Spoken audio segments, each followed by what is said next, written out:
Happy Sunday afternoon, family. It's Bridget Young again. And as promised, we are going to talk about the Sawabona School Homeschool How To.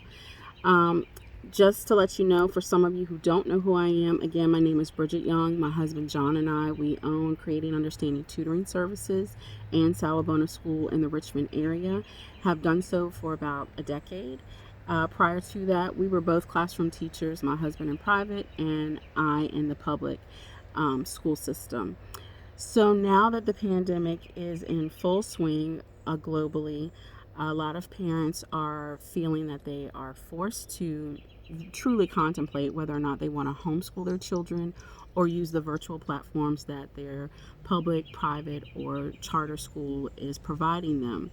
And so, before we even really get into should you homeschool, how do you homeschool, there are some things to consider. So, all of the ideas that I'm going to give you, especially these initial 4 points or so, are because in all of that, in owning our business and being classroom teachers, we were and still are homeschooling parents. And I have kind of done a little mix. I have homeschooled one child while the other was going to a public school. I've homeschooled a child while the other was going to a private um, preschool. So, and now we're back to homeschooling full time. So, this is coming from classroom and personal experience, and really just listening to parents over the years, whether it was a parent from a classroom or client currently or past in our business. So before we really get into that, if it makes anyone feel any better, that you really need to know how many degrees we hold or that we are degreed. We are degreed. Um, my husband holds a master's in engineering physics and bachelor's in math. I hold a bachelor's in English, and I am currently in a master's program for literacy and language. Because for me, my experience over the years is reading continue to pose a problem in any school system. It doesn't matter how smart your child is or what level of classes they're taking. Reading comprehension, spelling, decoding, learning how to read, all of that continues to be an issue in education. So, and I do want to give a special shout out to our dear friends Cindy and Amiri Richardson Keys at the Arts Community Center in Chesterfield, Virginia. Love you guys, love you guys. If you are looking for a place in the area where your child can learn virtually or physically with the social distancing, this is and it's culturally relevant. This is a fabulous place and resource. It is like family. So please reach out to them. And because shameless plug, they did not ask me to do this. This is coming straight from my heart. But if you need to get in contact with them, you can email them. I wrote it down so I wouldn't forget. Community at theartsrva.com. That's community at theartsrva.com. So, let's kind of get into these 4 points that I kind of want to give you, and hopefully, I won't take up too much of your time, maybe 15-20 minutes. So, if you are thinking about homeschooling your child, or now you find yourself in it and not asking for it, these are some things that you should consider whether you started or not. You have to know your reasons why you want to homeschool, whether you're being forced to or you feel like your child is not getting the quality that they should, whether um, you feel that what your child is learning is not culturally relevant, or is missing some pieces. Know your reasons why. So, for example, our reasons were that one of the reasons is that both of our children were very early readers. They spoke early, they read early. My youngest, I didn't even teach him how to read. His brother read to him every night, and he just memorized the words that his brother read. And so I found myself trying to catch up with what he already knew. So that was one of our reasons. The other was I was looking for something culturally relevant and on their level. So for kindergarten with my oldest, I also felt that he wasn't mature enough to go to public school. He just wasn't ready. He was smart enough, but he wasn't mature enough.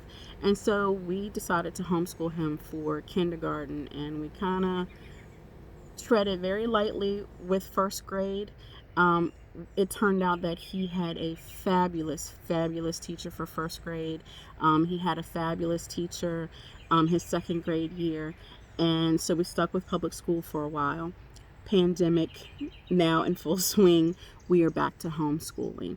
So it is familiar territory for us, but know that it is still new because we haven't been in the swing of that with him for a couple of years.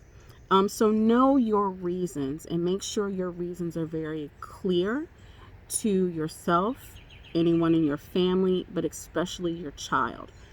My oldest desperately wanted to go to public school. I knew in my heart of hearts he was not mature enough to handle a bus ride, the hundreds of kids he was going to be around every day. He just wasn't mature enough, and I knew it was the right decision, and I don't regret it at all. Two, the second thing you really do need to consider is knowing what kind of learner your child is. This does not take a degree. You do not need a degree. You had your children, you love them, you want the best for them. You know your child, just like you know their personality and their attitude. That is all part of how they learn. So if they have certain interests, like my youngest is, he's really interested in science and math. He gravitates towards that. And so even when I'm doing something with language arts or learning certain words, I try to choose words that are pertinent to what he really likes, like science words, or maybe I throw in a favorite dinosaur of his, and we work with just that word and letter recognition and things like that. But you can make it relevant, but know how they want to learn. One of my children, he is very, he needs a schedule. He likes a schedule. My other one is just kind of, oh, I want to do this and I want to do this. And it's all related in his brain, but he doesn't go in the order that I would prefer he go in. So just know how your children kind of navigate the world in general, and that will tell you what kind of learner your child is. Also, you want to know, excuse me, I'm outside enjoying the afternoon, so forgive all the gnats. But you also want to know what their strengths are. So my oldest is, even though he despises it, he's an excellent writer. He's also an excellent reader. But he doesn't decode as well as my youngest, which means he doesn't figure out words as well as my youngest. So one reads on a higher grade level, but the other one helps the oldest, my youngest helps the oldest figure out some of the harder words. So know what their strengths is, and it's okay if they don't fall into these prescribed areas that have been given traditionally by public, private, or charter schools. They are who they are. And again, they will tell you what their strengths and weaknesses are. My youngest, he doesn't like to write. He's very tactile. He needs to touch things, loves Play-Doh, things like that, but he doesn't like to write. So I have to kind of do some other things in order to get him to write. We have to take a few more breaks, that sort of thing. So just know, before you go into this, think about your children's personality, think about what their interests are, and that will tell you what kind of learner they are. Watch them, how they touch things, if they're singers, if they're dancers, if they like to dig in the dirt, if they like Legos, whatever it is, it tells you everything about what kind of learner they are. The last thing I want to say about knowing what kind of learner your child is, know their boundaries. Kids get fed up just like parents do. Kids have a point of no return just like parents do. And especially now that we are either in some sort of social distancing situation or isolation of some sort, they reach their walls, and you don't want your child to slide down that wall before you get done with a lesson. So homeschool doesn't look like what you may think it does. It does not look like a traditional day at school.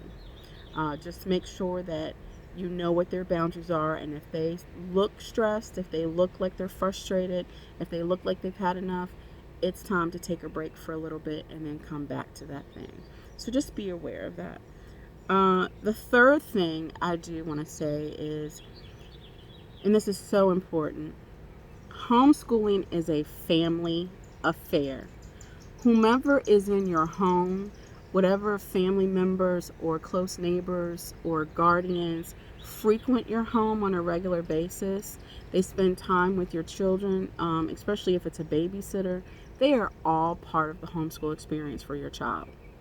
Primarily because it changes the entire dynamics of your life and of your family. Everybody has to be on board, and um, it will kind of, if your husband is, let's say your husband just loves astronomy. He thinks it's the coolest thing. He loves to watch documentaries, or he loves basketball, and he loves to watch games. He may be the PE director in your home. He may be the one who is in charge of some sort of recess during your child's homeschool experience. If you are a lawyer, a doctor, a store clerk, you may be the mathematician in the house. Okay, let me give you a real example, son or daughter. This is how we're going to add and subtract today. Let's say you come into my store and you buy this, that, and the other. Let's add these things together and see how much money we need. You are everything your child needs. I cannot stress this enough. I talk to more parents about how they are quite enough and quite sufficient and educated enough to be their child's teacher. And right now, you really don't have a choice in some cases, depending on what state you're in or what community you're in or what resources you have available to you. So know that you are enough, and everything you have is right there in your home. If you are, again, if you are the type of parent that cares and wants the best for their child, you're already their best teacher. Again, parents are first line of defenses for their children, so don't forget that. But it does involve the entire family. An older brother, an older sister, a younger brother, a younger sister, a grandparent. My mother is one of my just best babysitters. And so sometimes, let's say in this case, virtually, sometimes when I have to work online, it's reading time depending on the schedule, or maybe something got shifted in our schedule. I may have to tell my son, call Nana, and for the next 10 minutes, you need to read this story and answer these questions and have a discussion with Nana. He calls us Nana, and Nana already knows, even though she's not living in the house, she is part of the homeschool experience. Hey, Mom, he's going to call you. He has this story to read. Do you have 10 minutes? Sure. It works great if you have retired parents or relatives who are part of that. But just know that it is going to change the dynamics of your family. It is going to shift things a little bit. And we're going to get into that when we talk about schedules in a minute. But also know that your entire house is your school. Your front, back, side yard is your school. And I don't know if you can tell, I'm sitting in my backyard and we have quite a bit of space. So science may include gardening. Like earlier today, we planted some parsley and cilantro and oregano. My children love oregano. So that was part of their science lesson. I didn't write out a lesson plan, but we did discuss seeds and dirt and soil and sun, and whether we should put them directly in the sun or out of the sun. That's a science lesson. That's the same as reading a book about seeds or getting a worksheet, except they actually got to touch the soil. They got to look at the seeds, compare the size of the seeds. Everything we have and we need it for that lesson is right there. And I didn't even tell them it was a lesson. It was like, hey, can you help Mommy, plant her herb garden today? Sure. So know that everything you need is right there in your house. Your kitchen is a lab. Your dining room or kitchen table could be used for any number of painting. It could be art class. It could be science class. It depends on what you're doing at that table. One of my sons is learning how to cook because my husband is a good cook, and so it's science. It's learning fractions. You need a half cup of this, or you need a quarter cup of that, or 1 teaspoon of whatever it is. And so he's already learning math with science and how and time elapsed time. How long do I keep it in the pan?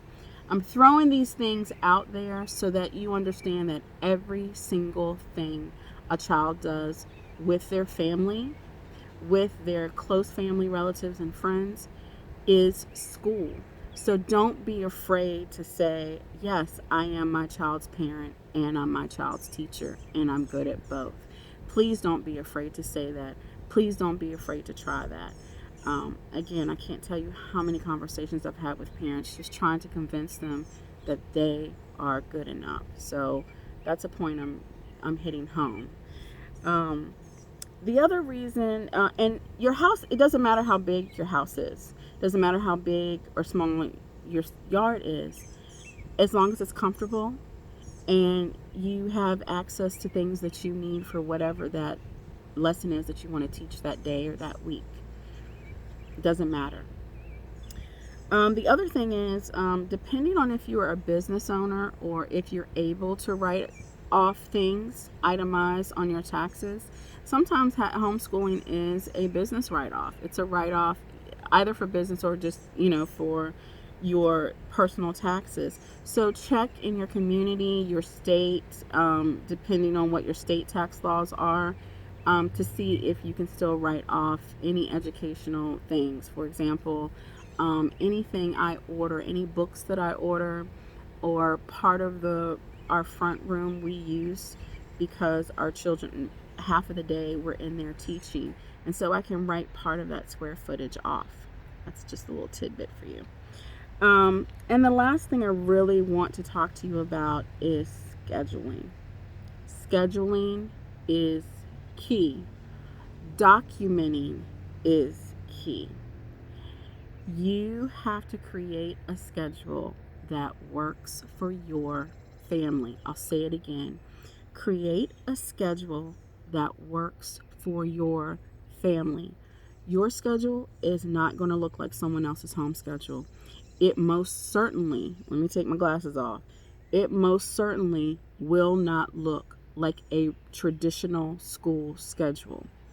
Some of you will be able to have a schedule all day long. Some of you, like me, will only be able to teach half a day, and you will have to create activities or maybe have recess a little longer the second half of the day because you have to work. So I homeschool half of the day, the first half of the day, and I work the second half of the day. And it doesn't always look the same every day. The other thing is documenting. Whatever you do, you don't have to have a lesson plan book. It could just be a notebook that you're keeping things in. And it doesn't have to be so detailed, but detailed enough that you know what you taught your child, and maybe if they liked it or not, and if they enjoyed that activity. Today I would write, Sunday we planted an herb garden. The kids were really interested, loved the feel of the dirt, thought the seeds were gross looking. Whatever the case may be. The reason I say document is because depending on the state you live in, there are different homeschool rules. Every state does have a homeschooling representative for each district. Know that. So you can go on the Department of Education's website for your state and figure out, per your locale, who your representative is for your school district. But there is some sort of, depending on how the public and private and charter schooling process reopening or shifting around how that learning will go, depending on what that looks like over the next 6 to 18 months, you may have to fill out some paperwork that says, this is what I covered with my child. And it's brief, but this is what I covered with my child during this school year, and this is how I assessed my child on what they learned. So just know that, again, scheduling is key, but please do not try to necessarily feel as if you have to keep the same schedule that their school had. It may work for some of you, it may not work, and if it doesn't work, it's okay. I'm constantly changing the schedule because my work schedule is changing. So my kids are very flexible, but then there are some weeks where I'm like, you know what, I have to be very rigid with you guys because the schedule kind of got out of hand. It wasn't anyone's fault. And then expect the unexpected. Some days it's going to flop. Even the best of us are not, it's just not going to work out well. And you just have to call it quits. And sometimes you just have to sit down and watch a family movie and call it a day. And then other days it's going to go off without a hitch. And you're going to look around and say, how did this happen? And just keep going with it. And, there are positives and negatives to each day, but whatever you do, know that you're doing the best for your child. You're making the best decision for your child. Do not make it look like anyone else's. It is for your family and for your children. If you think about it, out of all of the billions of people in the world, we all grew up differently. We all went to different schools. We all learned at different paces, and we seem to make it to adulthood. And for the most part, most of us seem to be doing just fine. So if you think about it in the grander scheme, know that your microcosm of your home is just like that. It's going to look different for your home versus your neighbor's home or someone in another state. But at the end, we're all going to get to the finish line, and we'll all help each other. So next week, we're going to dive a little deeper into curriculum resources and really just some suggestions on lesson planning or what resources to use. I can share with you some of the resources that I have and use. Yes, I still have to look for resources even though I have tons left from when I was in the classroom. Again, education is always changing. There's always something new. And the best teachers ask questions and look for new stuff and ask to borrow things. So I hope this was helpful. If you have any questions throughout the week, before next Sunday, please reach out to us at cutsinfo@gmail.com. That's cutsinfo@gmail.com. And Sawabona School, SAWUBONA school@gmail.com. And I hope you guys have a fabulous week and enjoy the fresh air. All right, until later, family.